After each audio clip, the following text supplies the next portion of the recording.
in my kitchen. I'm Eve. Welcome. Today I'm going to make harissa tear and share bread. Let's get the oven set to 425. Let's get all the ingredients out and at room temperature and make sure my pizza dough is ready and we can get started. Okay, so tear and share bread is just reimagining pizza. And like anything else with a flatbread and yummy cheese, you can use a variety of different sauces in it. Sometimes I use pesto and it's super delicious. But for today, we're gonna use a wet harissa. Harissa is Moroccan and it comes as a dried powder. It's a combination like chili or curry or ras al hanout or za'atar. And today's one I purchased.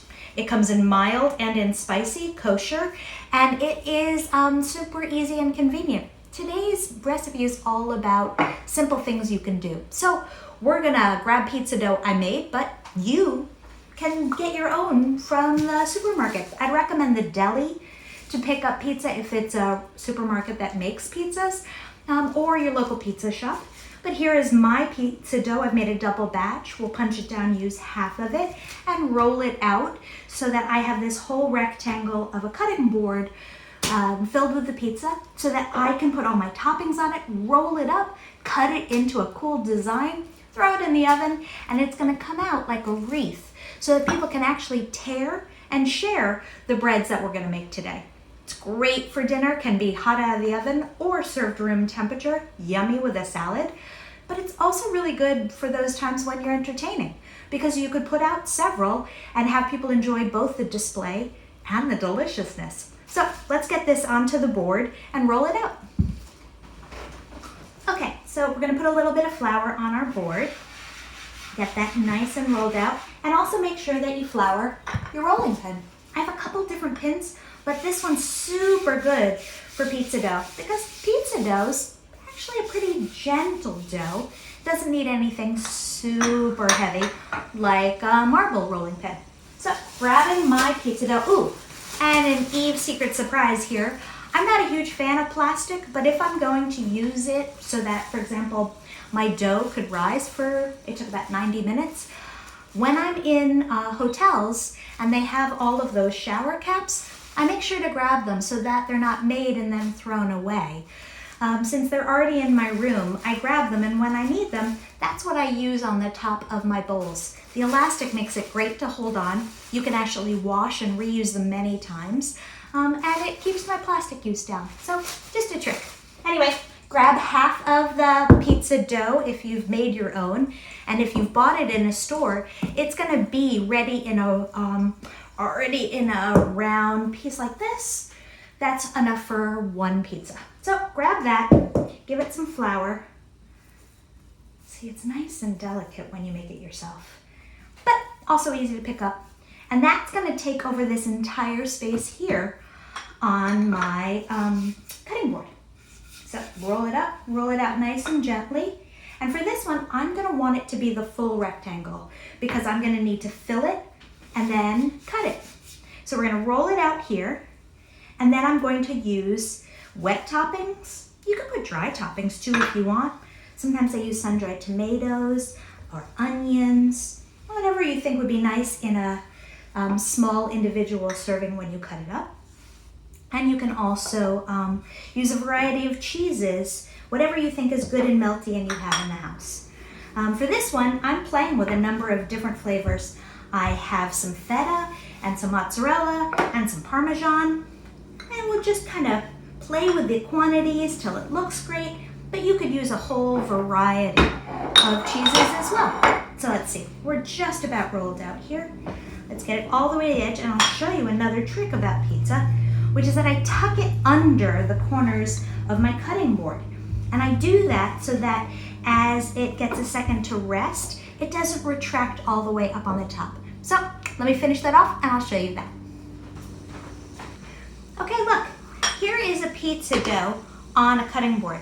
See, I can take the edges and just lay them underneath the four corners, nice and gently. We don't need to pull this and have very thin areas in any parts of it. So just nice and gently.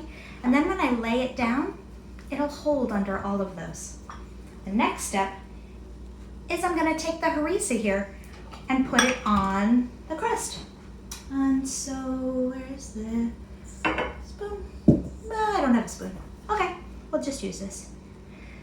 Again, this one's a mild.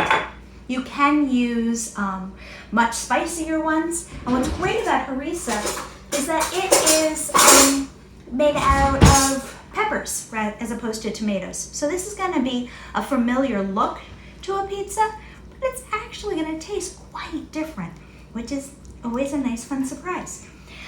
Many years ago, I ran a pizza shop. I know that is very hard to believe about me, but true. It was called Bella Luna. It was in Hershey, and it was a pleasure.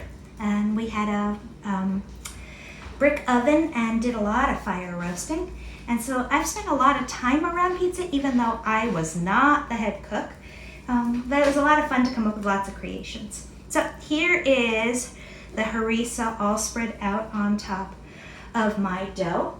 And then on top of that, I'm going to put several cheeses. So let's start with this. This is feta.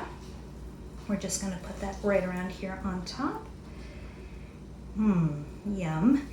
Sometimes when people cook with a wet harissa like this, they really like using a goat's cheese. You might see lovely recipes with it because you want some creaminess against the spice if you're going to go pretty spicy. The one I've chosen today is mild, but you can kick this up quite a lot if you would like. All right, so I have some feta all over this here. So far, looks pretty good. Now I'm going to add more cheese. Oh, that was about half a cup. Here is closer to 1.5 cups of mozzarella, which you can buy grated or grate your own. Just so you know, if you're buying it already grated, super convenient, it's going to work perfectly in a recipe like this.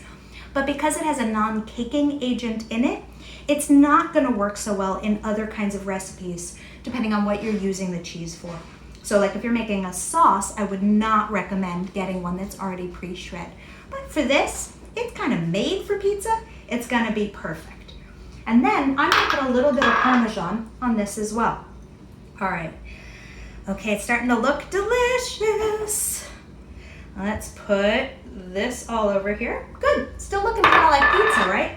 You can see this? So now I'm going to take it and let go of the edges, and I'm going to roll it up. All right? See, let's just pick this up here. Release those edges here. And let it go. And because I'm not all the way to the outside edges, sometimes when I make this, I trim the edge.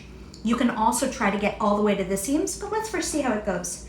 So now we're going to take this, and we could, for example, if this was a pesto one, we could put lots of basil in it, for example, to make it a fresh herb taste.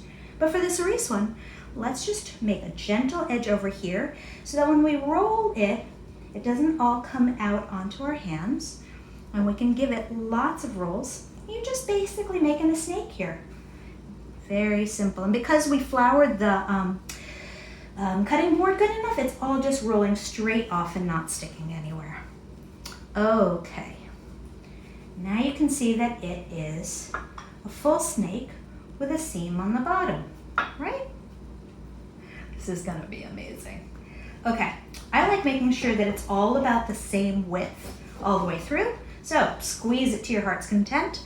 And then I'm gonna just pinch these two edges right here nice and tight. And I'm gonna use my kitchen shears and cut that edge off. Boop, boop. Don't throw it away. You can always do cool little garlic balls, knots, something sweet with pizza dough, so a lot of options. But now we have this nice shape. All right, then I'm going to oil it and put it into a pan. I'm also gonna put some olive oil in the pan. So check this out. Just put some right in here. You can use a cloth if you want to make sure that you get this oil everywhere, because you really don't want your tear and share bread to stick. I'm gonna use my hands because I'm gonna use my hands to oil the tear and share bread as well. And I know some people use sprays to be able to spray their baking things so that nothing sticks. If that's your preference, that's fine. I just like using olive oil for this one because I want that taste in my tear and share bread. And the pizza dough that I make is not super oily. It's not been sitting in oil, for example. Now it will. It's gonna get a nice dose here of some oil on all of it.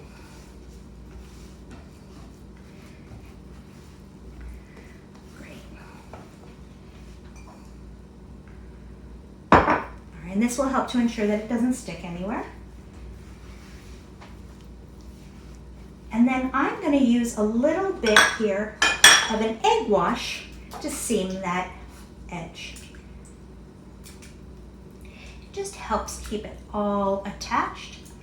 And when we're done, we can put a little bit of egg wash on the top of it to make it a beautiful color as well. All right, there we go.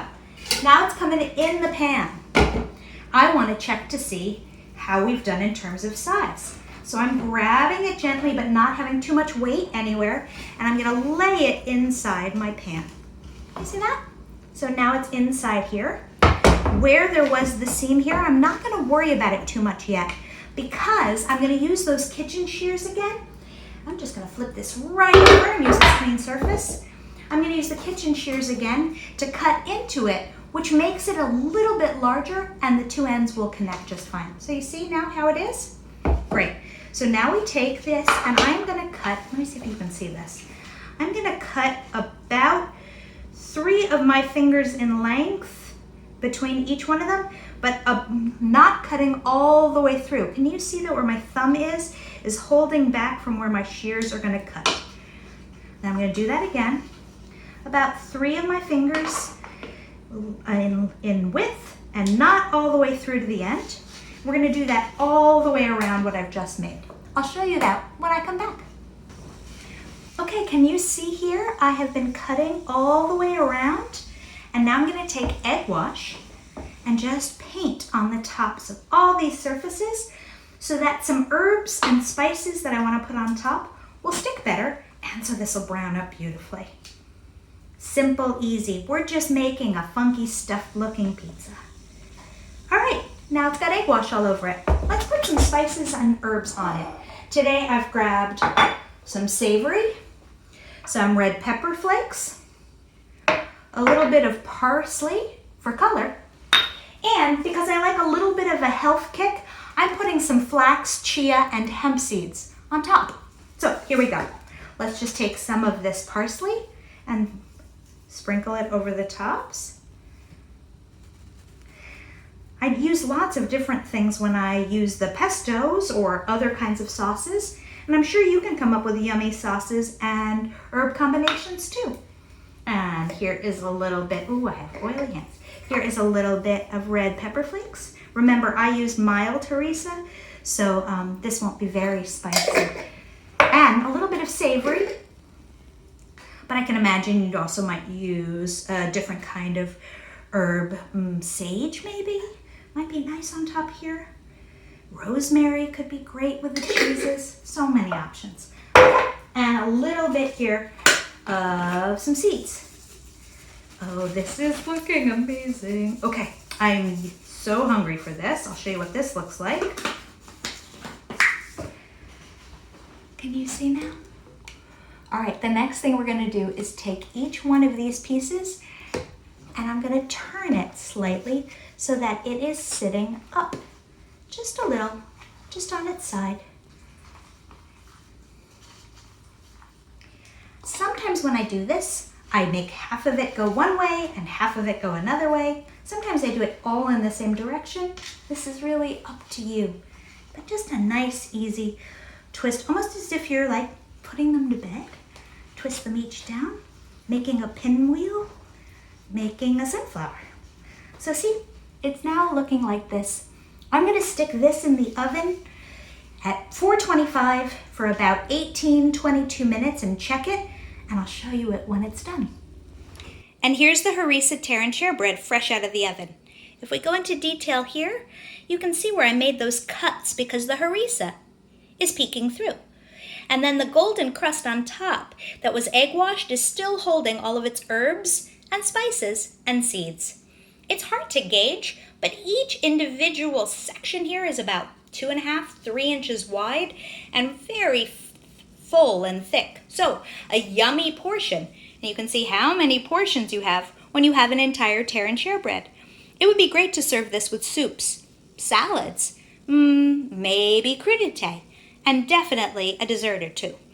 Especially if this is for Shavuot. People tend to think of cheesecake for Shavuot, and that's great. But there are so many other decadent and delicious dairy items you could have on the menu. And I hope you'll consider Harissa tear and share bread as one of the options for your home. Thanks for cooking Harissa tear and share bread with me today. If these are the kinds of videos you love, I hope you'll check out Pearlstone online. Our instructors and educators have been making dozens and dozens now of videos for you. And if you like food half as much as I do, I hope you'll also go check out Pearlstone Kitchen. Our chefs are cooking meals that are being delivered in our communities and are fresh, farm to table, delicious and healthy. We're also providing those meals to some of the local hospitals with our Healthcare Heroes donation meals opportunity. If you feel like donating, check that out as well and help us feed the front line. Thank you. See you soon.